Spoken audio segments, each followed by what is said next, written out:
Welcome to the Mill Brook Railroad YouTube channel, and today we are at the Silver Lake and Ossipee Railroad for their annual meet. Now, this is a private railroad, so it doesn't have all the rules of a club track. It's basically anybody who's interested in the hobby shows up. And, it's a lot of fun. It's a nice little track on 2 acres. This young man showed up without a train, so I let him run Mill Brook 70 for a while.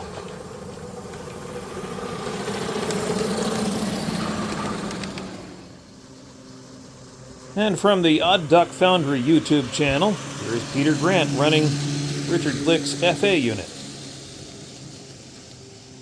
And here are Hank and Lily from the Ossipee Rail Riders. White ugly thing.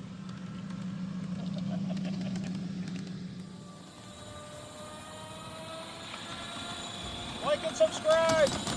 Yeah, you heard the man. Every now and then there's a bucket like this, and it's full of water. I'll show you real quick.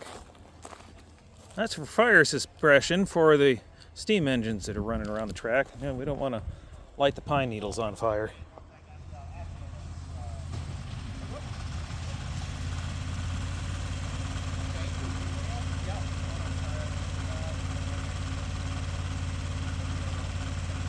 See, I'm not the only one that derails.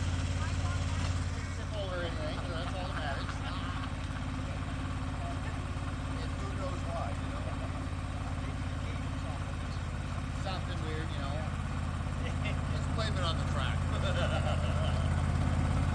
then I ended up with 4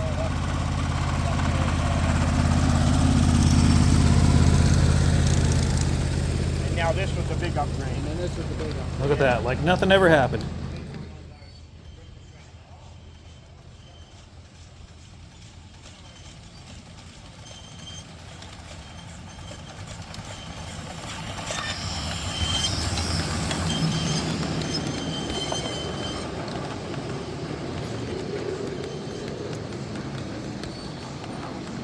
You know what they say, start them early.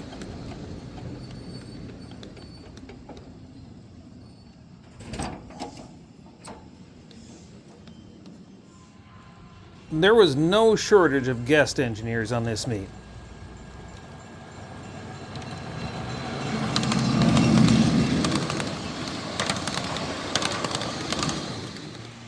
And every single one of them was enjoying themselves.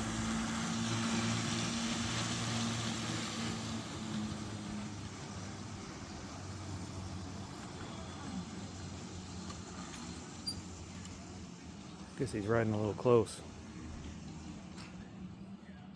And this little plum cove here, I think, used to be Mill Brook Railroad 18. Is that the 18? Yes, it is. It looks good in V&M blue. Mill Brook 18. If you like this content, subscribe to the channel. Thanks, Jesse. Now, if you're wondering why traffic is backing up and going so slow, it's because this is the entrance to a yard area, and, well, yards tend to have a lot of traffic back up in them. It's just the way it is. Yeah. Deal with it, and then you just pull over,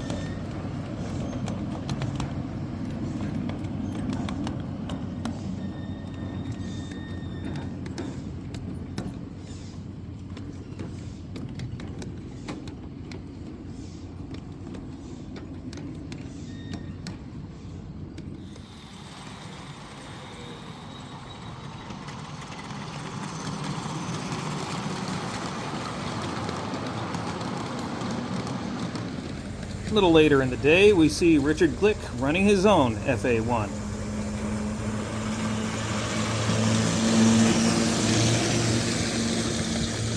Don't ask about the neck brace.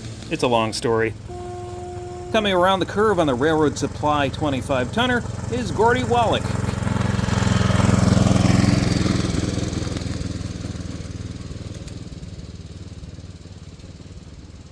And another guest engineer on the SW1200.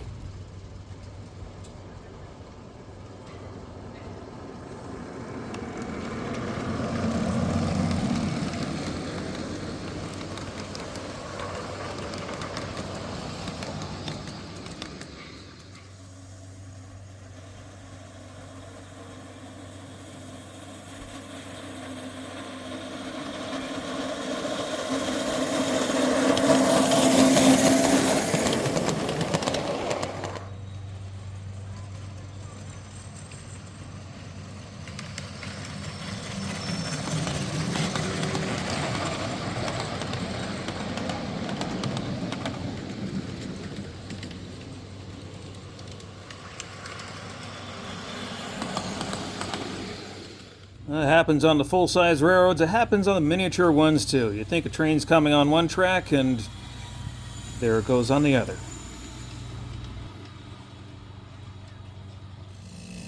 I got Mill Brook 70 with some log cars and a logging caboose.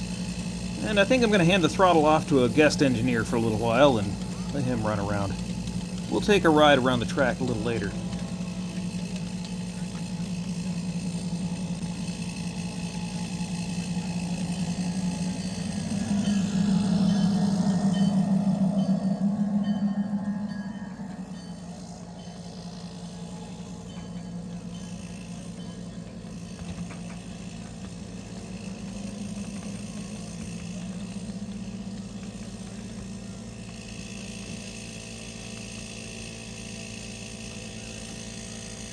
And speaking of Mill Brook 70 and our guest engineer, here he is, about to bang across one of the diamonds.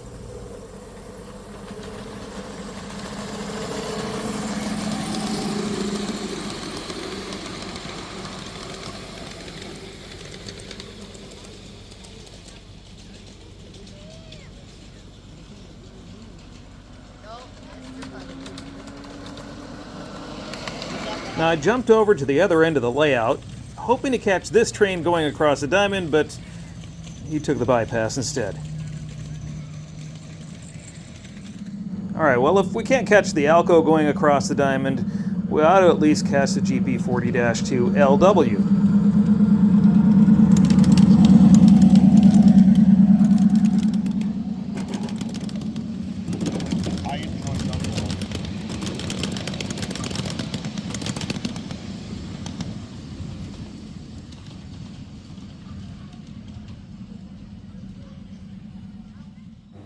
Now this piece of track forms a nice little corridor coming across the driveway and going back into the woods.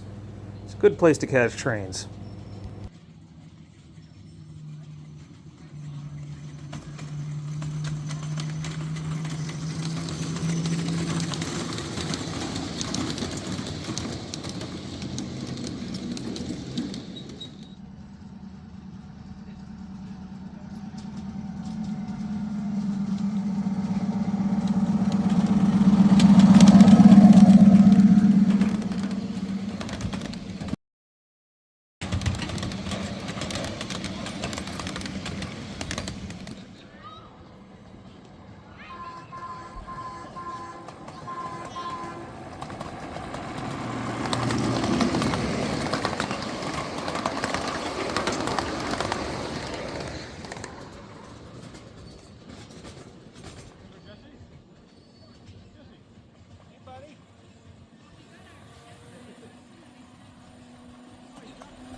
This little 440, it's over 90 years old.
I'm not sure I'd call this section a racetrack, but maybe it's the closest you can get to on the Silver Lake and Ossipee.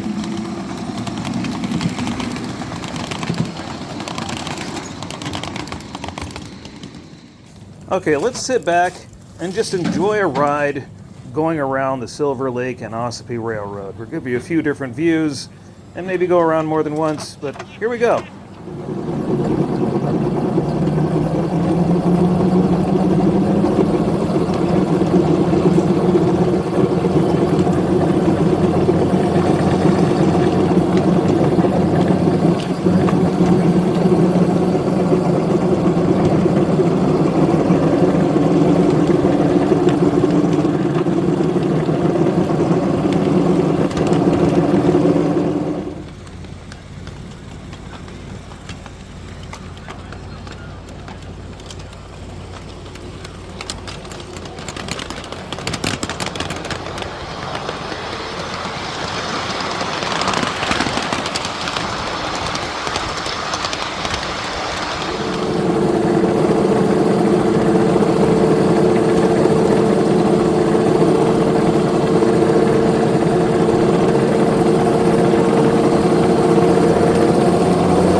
And surprise, surprise, this time I'm driving my own engine.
But you know, after a couple of runs around, I also like to be a passenger on somebody else's train.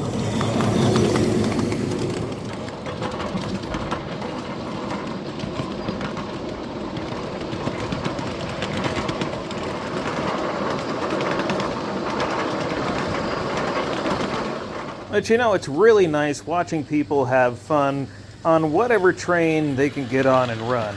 I mean, it's hard to tell whose train is what. Although one thing I'm glad of, Jeremy fired up the Northern. And that refrigerator car right behind the tender, he's going to give you a tour of it in a little bit. So let's watch him go around the track a few times first.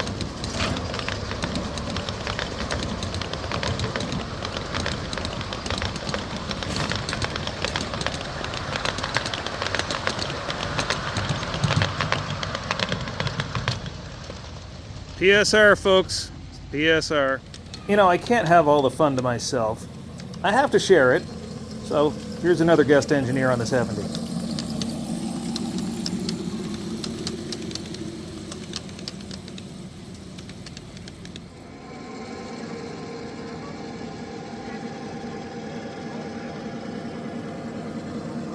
And around the curve, like a bolt of lightning, here comes Jeremy on the Northern.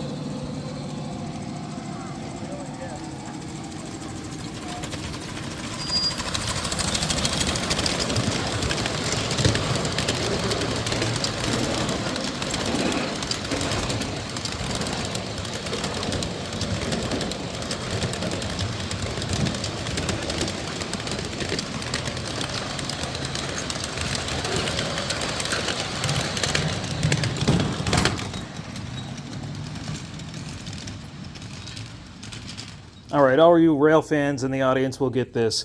You know how when there's steam running and there's a photo line and some person just walks out in front of the camera? Yeah, it happens here too.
That is a nice Ontario and Western SW unit right there.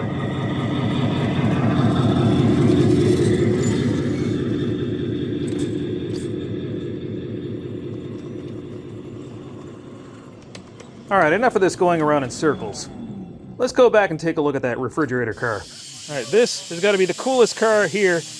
Jeremy is going to tell you why this is the coolest car on the whole track. So this is actually a working refrigerator car that Richard Glick built and I built back in 2011.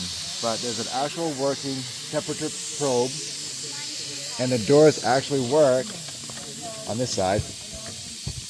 We still got some stuff to fix here, but yeah, like the door. Oops. You would reach in here, grab a drink, and then put this back. We still got lights to hook up, which again, these are just not very good hinges at all.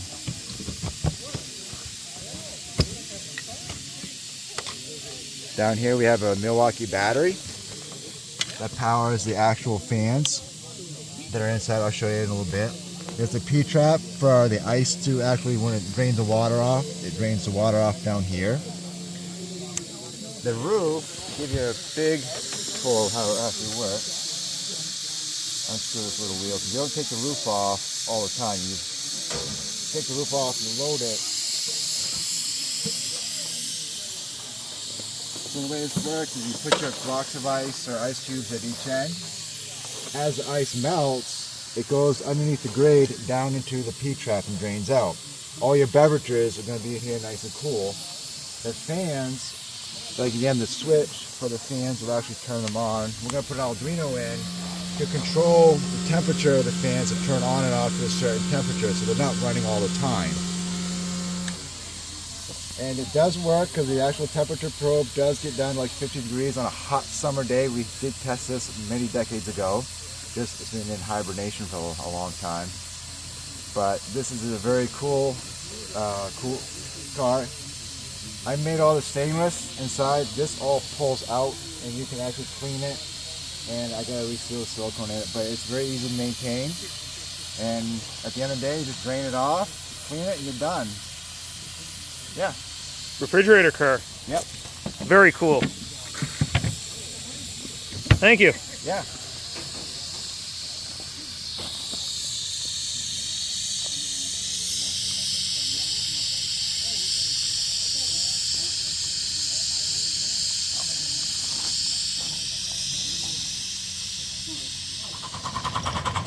There you go. I told you that was a cool car. Anyway, we had a lot of fun into the night, and it was a good meet all in all. The Silver Lake and Ossipee Railroad. Hey, there's a hobo on the train.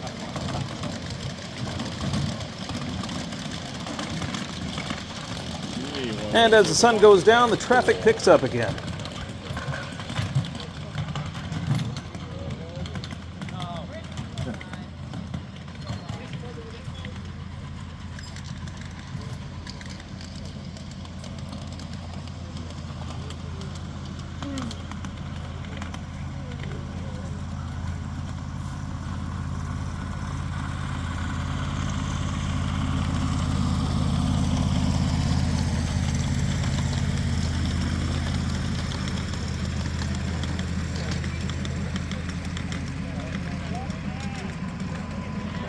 Hey, you're that guy from YouTube. Hey, you're that YouTube guy.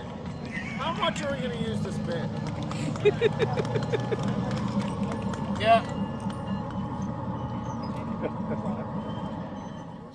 So thank you for watching today's video. If you did enjoy it, please hit that thumbs up button. Share it with your friends. And maybe subscribe if you think we deserve it. And if you'd like to support this channel in a financial way, you can always join us over on Patreon, patreon.com/Mill Brook Railroad. Thanks again for watching. Enjoy the rest of your day.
send one video to my friends of this place, and I'm like, where is this? Where is this? I need to go. I need to go. I'm trying to help.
See how much signals don't matter here? I just passed a green over red. And guess what I got in front of me? Well, I mean, I guess the signals don't matter to Jeremy. Right in front of me, right past the green over red, is another train. Yeah. Signals mean nothing here. Alright, it's not entirely true. The signals actually do mean something. They tell you what track you're aligned for. Not if that track is occupied or not.